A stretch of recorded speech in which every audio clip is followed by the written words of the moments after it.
আমাদের এখানে যেখানে জল বাড়ছে সেটা আসলে নদী না, নালার মতো।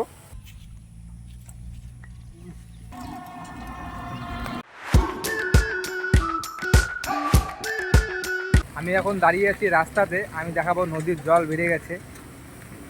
আমাদের এখানে যেখানে জল বাড়ছে সেটা আসলে নদী না, নালার মতো। নদী একখানে শেষ হয়ে গেছে। এই সাইডটা হচ্ছে মানুষের জমি, সেখানে রোয়া চাষ করে। আর এই পাশে যে আছে এটা হচ্ছে নদী। নদীর জলটা বয়ে চলতেছে, মানে নদীর জল বেড়ে গেছে। হয়তো মানে ভুটান কিংবা যেসব জায়গায় জল আটকিয়ে রাখে আমাদের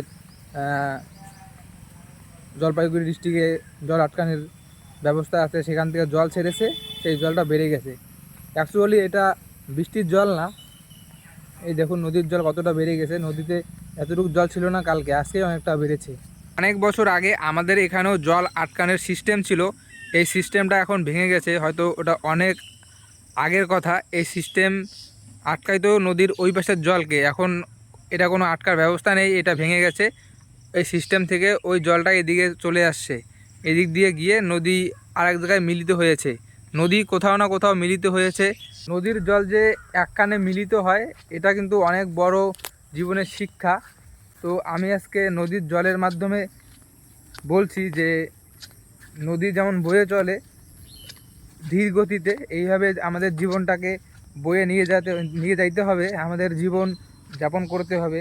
নদীর সঙ্গে কি মানুষের তুলনা করা যায়? আপনারা বলবেন কমেন্টে।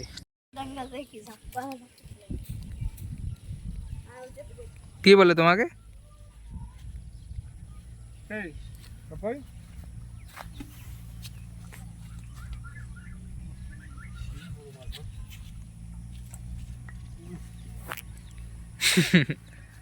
এমনি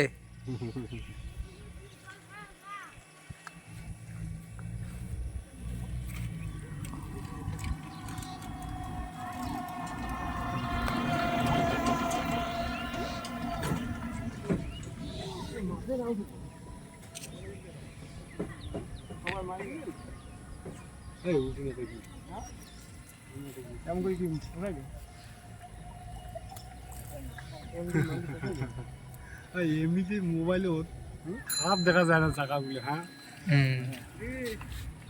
যেমন বইয়ত মনে করে টিভি দেখা যায়, কিন্তু সেই মতন এলা জায়গাও এমন দেখা যায়।